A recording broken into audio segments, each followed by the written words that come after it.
نحمده ونستعينه ونستغفره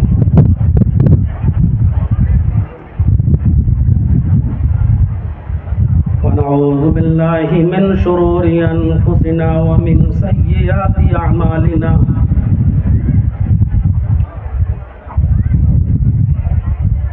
من يهدي الله فلا مضل له ومن يضلل فلا هادي له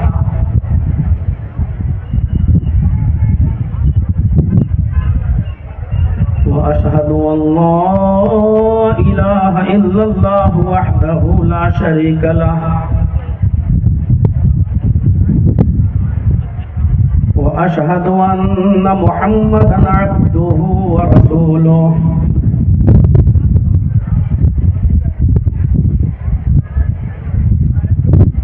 أما بعد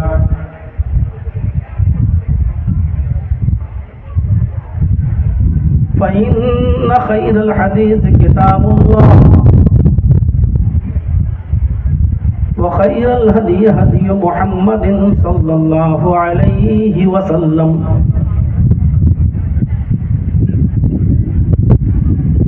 وشر الأمور محدثاتها وكل محدثة بدعة وكل بدعة ضلالة وكل ضلالة في النار.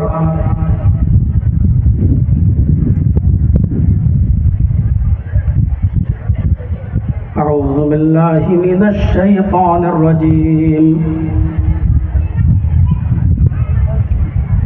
بسم الله الرحمن الرحيم.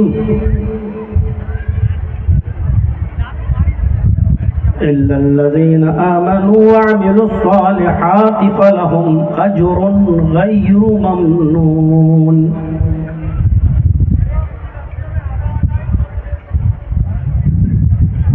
وعن أبي هريرة رضي الله تعالى عنه أن النبي صلى الله عليه وسلم قال: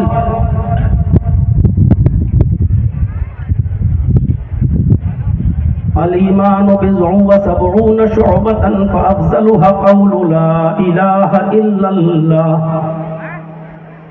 وأدناها إماطة الأذى عن الطريق والحياء شعبة من الإيمان.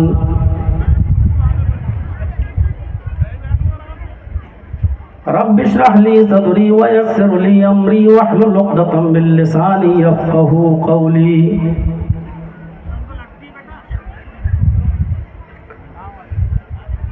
اسٹیج پر تشریف فرما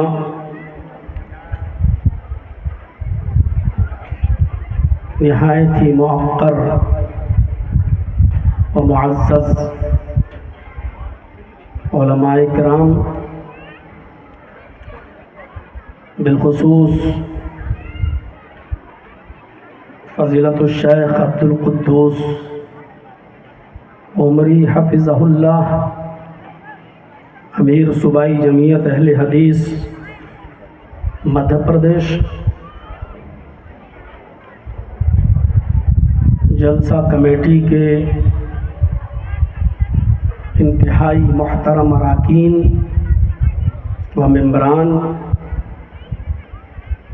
اس اجلاس کو کرانے والے، بڑھ چڑھ کر اس میں حصہ لینے والے معزز نوجوان، کانی واڑہ، سیونی، جبل پور، ناگپور اور اطراف و اکناف سے تشریف لائے ہوئے نہایت ہی معزز سامعین حضرات،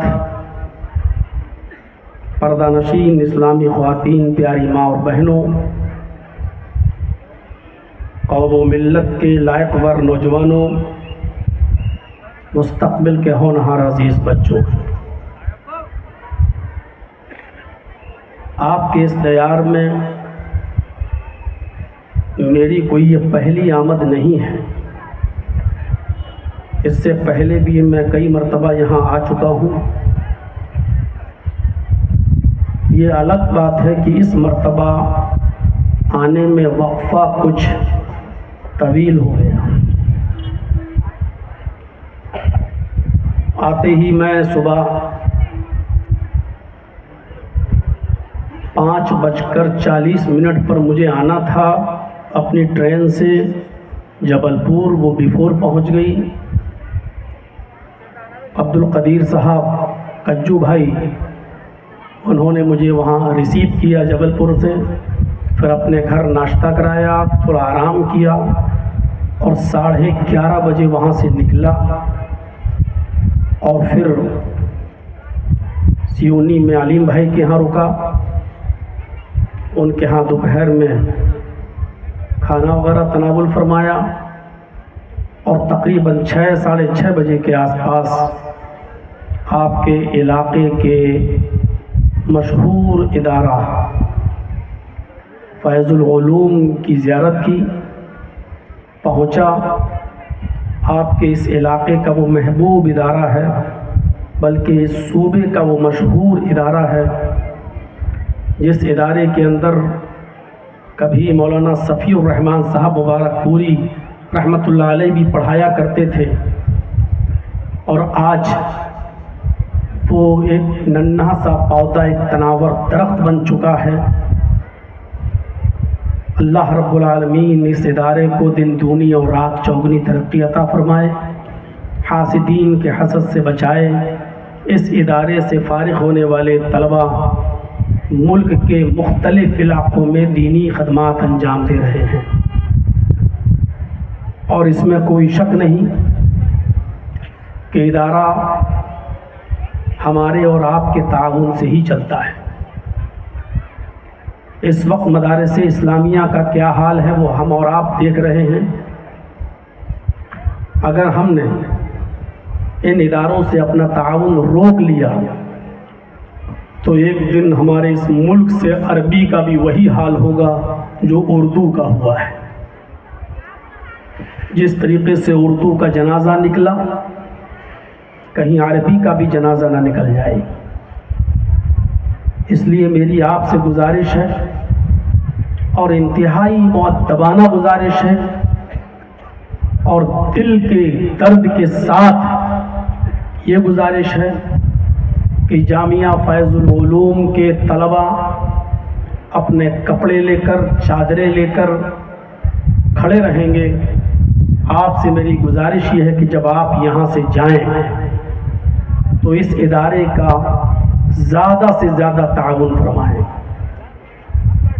وقت کی ضرورت ہے، ادارہ اس وقت مستحق ہے، تعمیری کام چل رہا ہے، میں خود دیکھ کر آیا ہوں۔ مجھے بتایا گیا کہ تقریباً 75 لاکھ روپے کا خرچہ آ رہا ہے، اور یہ کوئی چھوٹی رقم نہیں ہوتی ہے۔ میری پھر انتہائی پرزور اور مؤدبانہ گزارش ہے کہ میری آواز پر لبیک کہیے گا اور مجھے شرمندہ مت ہونے دیجیے گا۔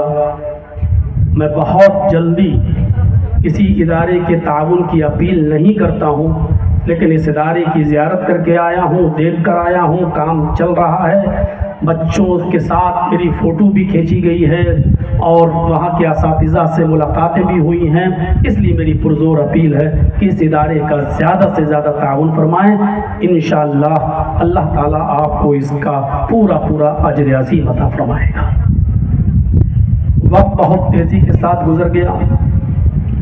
جس وقت مولانا عبدالقدوس عمری حفظہ اللہ نے مجھ سے پروگرام لیا تو اس وقت مجھے یہ بتایا گیا تھا کہ پروگرام 9-9:30 بجے سے شروع ہوگا، 12:30-1 بجے تک ختم ہو جائے گا۔ جس وقت پروگرام یہاں ختم ہونا تھا اس وقت مجھے یہاں بٹھایا گیا، ٹائم دیا گیا، اور آپ نے اب تک رات کے تقریباً 12 بجے تک مختلف علماء کو سنا۔ فضیلت الشیخ اصغر علی امام مہدی حفظہ اللہ امیر مرکزی جمعیت اہل حدیث ہند کو بھی سنا۔ اس کے بعد عبدالعظیم عمری ثم مدنی حفظہ اللہ کو بھی آپ نے سنا، اور انتہائی صبر اور سنجیدگی کے ساتھ آپ نے ان سب کو سماعت فرمایا، اور ابھی بھی آپ بیٹھے ہوئے ہیں، اب مجھے برداشت کر رہے ہیں اللہ سے دعا کرتا ہوں کہ الہ العالمین جتنی دیر آپ کے سامنے میں خطاب کروں، اللہ رب العالمین کہنے والوں کو بھی اور سننے والوں کو سب کو عمل کی پوری پوری توفیق عطا فرمائے۔ میرے بھائیوں، موضوع تو آپ نے دیکھا ہے لکھا ہوا احترام انسانیت، لیکن میں دیکھ رہا ہوں کہ احترام انسانیت کے تعلق سے بہت کچھ اصغر علی امام مہدی حفظہ اللہ نے کہہ دیا،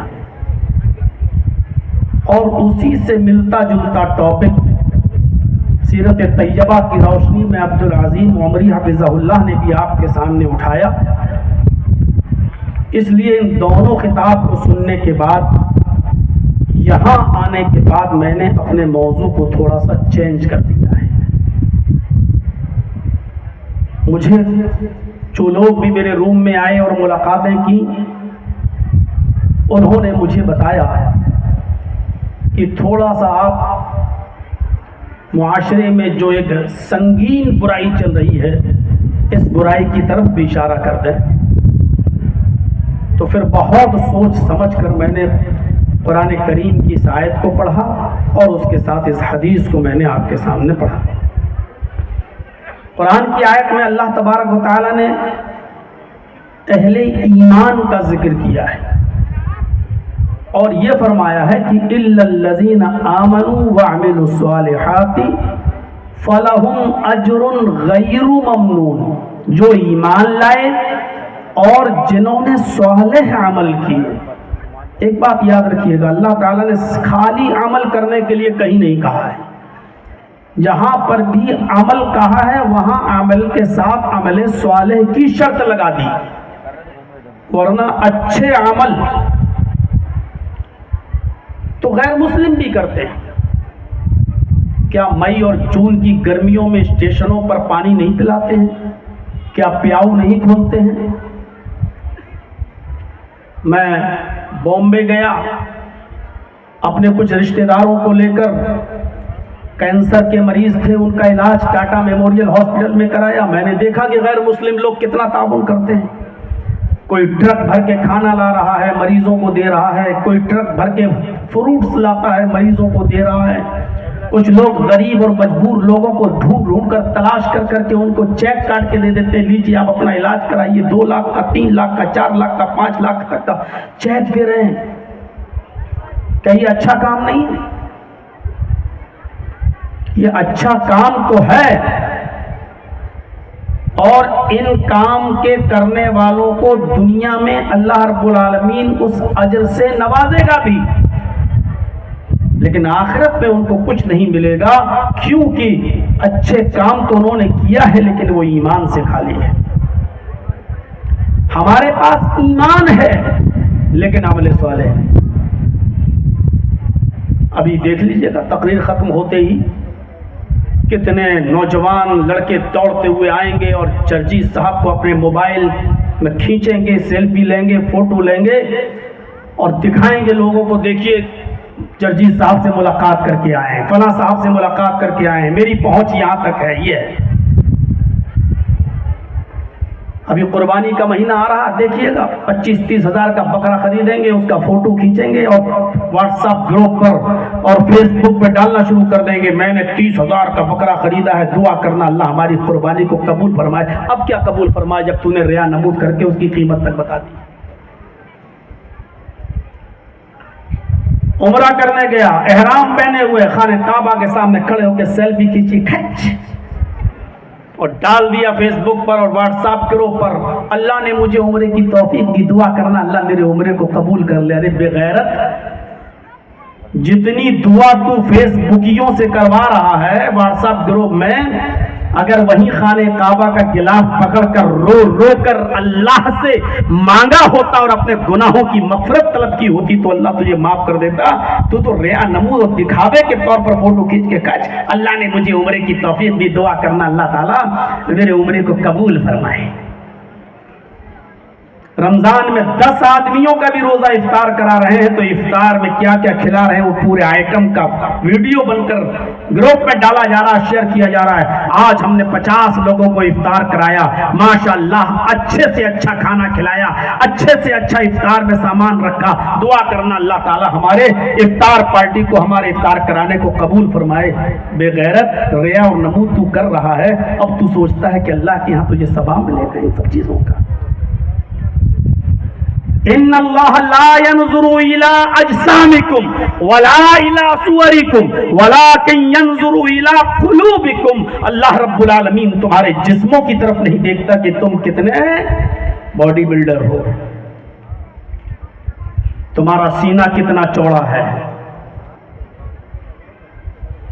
ناپ نہیں بتاؤں گا ورنہ لوگ کہیں اور لے جائیں گے۔ میرے پیارے ساتھیوں، اللہ تعالیٰ تمہاری جسموں کی طرف نہیں دیکھتا کہ تم کتنے بڑے باڈی بلڈر ہو، ولا الی صورکم، تمہاری شکل و صورتوں کی طرف بھی نہیں دیکھتا کہ تم کتنے خوبصورت ہو۔ یوسف علیہ السلام سے زیادہ خوبصورت کوئی ہوگا؟ یوسف علیہ السلام کی خوبصورتی کا ذکر تو قرآن میں آیا ہے، اور جب بادشاہ مصر کی بیوی پر لان تان پڑنے لگی اور مصر کی عورتیں جب ان کو ورغلانے لگی، ایک غلام کو دل دے بیٹھی، تو اس نے ساری عورتوں کو بلایا، سب کے سامنے پھل رکھ دیے اور سب کو چھریاں دے دی، کہا لو پھل کاٹو، اور یوسف کو ان کے سامنے سے نکال دیا کہ یوسف ان کے سامنے سے نکل جاؤ۔ اور جب یوسف ان کے سامنے سے نکلے تو ان عورتوں نے جب یوسف کی خوبصورتی کو دیکھا تو بجائے پھل کاٹنے کے اپنی انگلیاں کاٹ ڈالی۔ لقطعنا ایدیہن، الفاظ کی زیادتی معنی کی زیادتی پر دلالت کرتی ہے۔ انہوں نے انگلی کاٹی نہیں تھی، قطع یقطعو کے معنی ہوتے کاٹنا اور قطع یقطعو کے معنی ہوتے ٹکڑے ٹکڑے کرنا۔ انہوں نے اپنی انگلی کو ایک جگہ سے نہیں کاٹا بلکہ ٹکڑے ٹکڑے کر ڈالا۔ ادھر سے کٹ کے گری ہے اور تکلیف نہیں ہو رہی۔ یوسف کی خوبصورتی دیکھ کر سب دنگ رہ گئی اور چیخ اٹھی، ما ھذا بشرا، یہ تو انسان ہے ہی۔ اچھا، اب بادشاہ مصر کی بیوی نے کہا واہ، ابھی تک مجھ پر لان تان کر رہی تھی، اب تم سب یوسف پر فدا ہو گئی ہو، ابھی مجھے گالی دے رہی تھی، اب تمہارا بھی وہی حال ہو گیا ہے۔ لیکن اس خوبصورتی کو ملا کیا؟ سارے بھائیوں نے مل کر یوسف کو کنویں میں پھینک دیا، قافلہ آیا، نکالا، مصر کے بازار میں یوسف بیچ دیے گئے۔ اور جانتے ہو اتنی خوبصورت شخصیت کتنے میں بکتی ہے؟ وَشَرَوْهُ بِثَمَنٍ بَخْسٍ دَرَاهِمَ، چند کھوٹے سکوں میں بیچ دیا، کوئی کام نہیں رہی خوبصورتی۔ چند کھوٹے سکوں میں یوسف علیہ السلام کو بیچ دیا گیا۔ موبائل کتنا بھی قیمتی ہو لیکن چوری کا ہو تو آدمی سوچتا جلدی سے ہٹا دو۔ 1 لاکھ والا موبائل بھی 10,000 15,000 میں ہٹا دیتا جلدی لو، تاکہ ہمیں جتنا مل رہا اتنا تو مل جائے۔ جو قافلے والوں نے نکالا تھا اس بچے کو، انہوں نے سوچا پتہ نہیں اس کا باپ نہ آ جائے، اس کا کوئی اصلی مالک نہ آ جائے، جتنے میں بک رہا ہے اتنے میں بیچو، پیسے سیدھے کرو، لے کے بھاگو۔ وَشَرَوْهُ بِثَمَنٍ بَخْسٍ دَرَاهِمَ مَعْدُودَةٍ، یوسف کو مصر کے بازار میں چند ٹکوں میں، چند سکوں میں، چند کوڑیوں کے بھاؤ میں بیچ دیا گیا۔ یہ تھی خوبصورتی کیا؟ ان اللہ لا ينظر الى اجسامکم ولا الى صورکم ولکن ينظر الى قلوبکم، اللہ تمہارے جسموں کی طرف نہیں دیکھتا، تمہاری شکل و صورتوں کی طرف نہیں دیکھتا، ولکن ينظر الى قلوبکم، وہ تمہارے دلوں کی طرف دیکھتا ہے۔ لن ينال اللہ لحومها ولا دماؤها ولكن يناله التقوى منكم، تم جو قربانی کرتے ہو اللہ کی راہ میں، اللہ رب العالمین کے پاس تمہارے قربانی کے جانوروں کا گوشت نہیں پہنچتا، اس کا خون نہیں پہنچتا، اللہ کے پاس یہ چیزیں نہیں پہنچتی۔ وَلَٰكِن يَنَالُهُ التَّقْوَىٰ مِنكُمْ، وہ تو تمہارا تقوی دیکھتا ہے، کس پرہیزگاری سے تم قربانی کر رہے ہو، کس نیت سے تم قربانی کر رہے ہو، تمہارے دل کا جذبہ کیا ہے۔ سارا دارو مدار تو نیت ہی پر ہے. سب کچھ اذا التقى المسلمان بسيفيهما فالقاتل والمقتول في النار. مسلم کتاب الجہاد کے الفاظ اٹھاؤ. اللہ کے نبی فرماتے ہیں جب دو مسلمان تلواریں لے کر باہر آ جائیں اور دونوں آپس میں لڑنے لگے, ایک دوسرے کو مارنے لگے, ایک مارے گا ایک مرے گا, ایک قاتل ہوگا دوسرا مقتول, ایک قتل کرنے والا ہوگا اور ایک قتل کیا جانے والا. فرمایا فالقاتل والمقتول في النار, قاتل بھی جہنم میں جائے گا اور جس کو قتل کیا گیا وہ بھی جہنم میں جائے گا.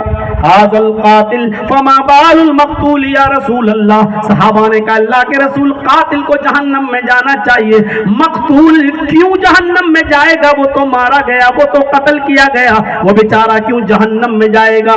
وہ تو قتل ہوا ہے. فرمایا قتل ہونے والا مقتول اس لیے جہنم میں جائے گا انہو کان حریصا علی قتل صاحبی, کیونکہ اس کے دل میں بھی یہ نیت تھی کہ میں اپنی تلوار سے اس کو قتل کر دوں. وہ اس نیت کی وجہ سے جہنم میں جائے گا. اگرچہ قتل نہیں کیا لیکن اس کے دل میں یہ نیت تھی, اس نیت کی وجہ سے وہ جہنم میں جائے گا. آج ہمارے پاس ایمان ہے لیکن عمل صالح نہیں. کوئی کام آج ہمارے پاس خالی نہیں ہے. سنیچر غائب, اتوار غائب, سوم کو مسجد میں نہیں, منگل کو بازار میں گزار دیا, بدھ ادھر ادھر گزار دیا, جمعرات بھی گزار دیا, جمعے کے دن پہلی صف میں بیٹھے نہا دھو کر سعودی عرب کا رومال ڈال کر, یا جنت الفردوس لگا کر, اود لگا کر پہلی صف میں بیٹھے. صاحب پہلی صف میں کس لیے آئے آج؟ ارے بھائی ایک ہفتے سے نہیں دیکھے آج, بولے صاحب آج جمعہ ہے. ارے جمعہ ہے تو کیا ہوا؟ پورے ہفتے نہیں, آج کیوں آئے ہو؟ ارے بتایا نا آج جمعہ ہے. او اس کا مطلب پورے ہفتے اللہ تعالیٰ نہیں دیکھتا, جمعے کے دن نظر رکھتا ہے. ارے نہیں مولانا ایسی بات نہیں ہے, نماز تو پڑھا لیکن آج جمعہ ہے. ارے جمعہ ہے تو کیا ہوا؟ اس کو جمعے کے دن نماز پڑھ لی, پورے ہفتے کا پورا ہو گیا نا, کوٹا پورا کر لیا. نہیں مولانا. اچھا سچ بتاؤ کیوں؟ ارے مولانا صاحب جمعے کے دن بھی اگر نماز نہیں پڑھیں گے تو محلے والے کیا کہیں گے, کتنا کمینہ ہے جو جمعے تک کی نماز نہیں پڑھتا. اوہ تو یہ تھی اصلی وجہ. تو یہ کہو نا کہ اس لیے آئے ہیں کہ گاؤں والے یہ نہ کہیں, محلے والے یہ نہ کہیں, پھر یہ کیوں کہہ رہے ہو جمعے کے دن کا زیادہ ثواب ہے؟ جمعے کے دن ہفتے میں ایک دن بھی تو نے نماز پڑھی تو اس نیت سے پڑھی کہ محلے والے یہ نہ کہیں, گاؤں والے یہ نہ کہیں کہ اس نے جمعے تک کی نماز نہیں پڑھتا ہے. وہ ایسے ہی نمازیوں کے بارے میں, ایسے ہی جمعہ نماز پڑھنے والوں کے بارے میں اللہ کے نبی نے فرمایا من صلی یرائی فقد اشرک, جس نے لوگوں کو دکھانے کے لیے نماز پڑھی اس نے نماز ہی نہیں پڑھی, اس نے شرک کیا.